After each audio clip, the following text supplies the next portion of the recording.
I'm Naki Sora on Lights Out Stories. Kill the lights, hold your breath, and spend the night with me in fear, to learn the truth that daylight denies. Some museums keep history behind velvet ropes, but at midnight, this one devours it, alive. And tonight its doors have opened for us. Manila's National Timepiece Museum has been padlocked since 1999, the year 34 visitors vanished between one heartbeat and the next. Police found shoes, cameras, and half-eaten packed lunches, everything except the people. No bodies, no blood, just a deathly silence broken only by the ticking of 1,000 clocks.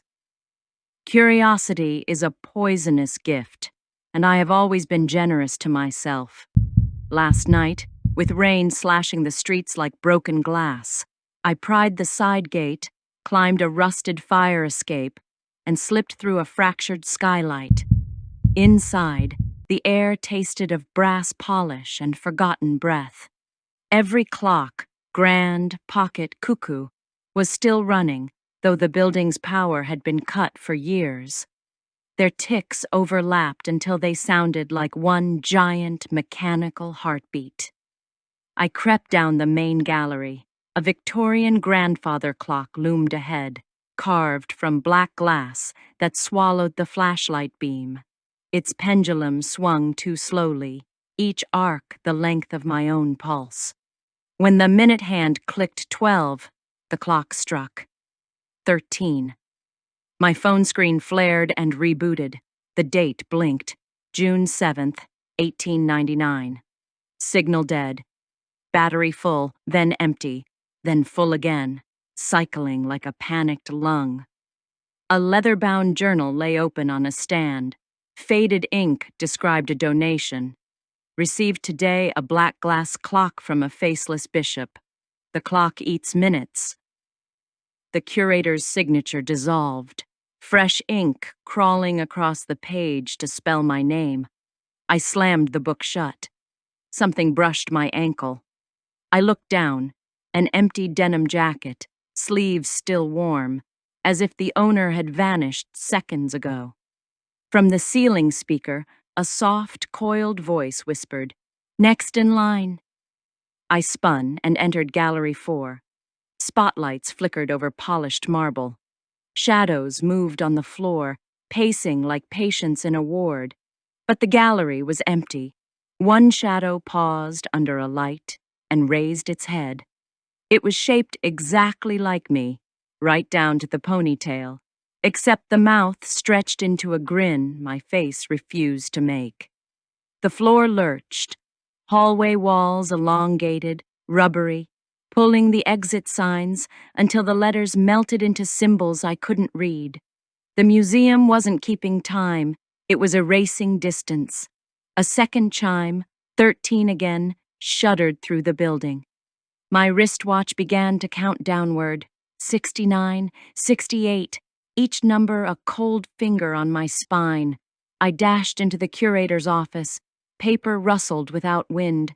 Ink bled across blank sheets forming a single line. Midnight has teeth. Beneath the desk, wrapped in oily cloth, lay the curator's cane, its silver head carved into an hourglass-shaped skull. Behind me, the black glass clock's case yawned open like a mouth. Gears spun into metallic fangs.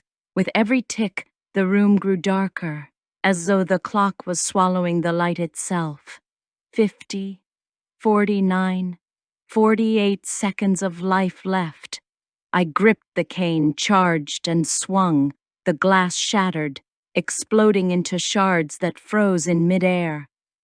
Behind them, a starless void, whispering in 34 overlapping voices. Tourists, children, guards, pleading, "Take us back." The void's pull yanked at my clothes, tearing the flashlight from my grip. I planted the cane, leaned forward, and screamed over the wind. "Follow my voice, not the ticking." 30 seconds. Hands, transparent, trembling, shot from the darkness, clawing at the edges of reality. One caught my arm. It felt like holding fog that remembered being warm flesh. I heaved, pulling hardest on the smallest arms first. Children should never be left in the dark. Each soul that crossed the threshold collapsed into dust, then blossomed upward as motes of light. Minutes returned to the world. The museum groaned, furious, columns cracked, gears shrieked. A third impossible chime fractured the ceiling. 10 seconds. I hurled the journal into the void. Pages flipped, the story devouring its own spine. The clock's teeth jammed on the leather cover, gears grinding to a halt. Time exhaled, one long final breath. Silence. Then rain, real Manila midnight rain, splattered my face through the caved-in roof. The void folded shut like a dying eye. Shards of black glass clinked onto tile. My watch returned to the present. 12:01 a.m. I staggered outside. Sirens wailed 2 streets over.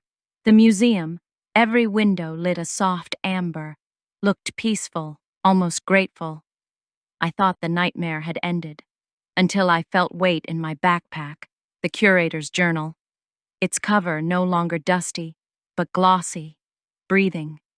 New words etched themselves across the leather. Behind me, in the shattered doorway, the black glass clock's hands twitched, and the gears clicked once.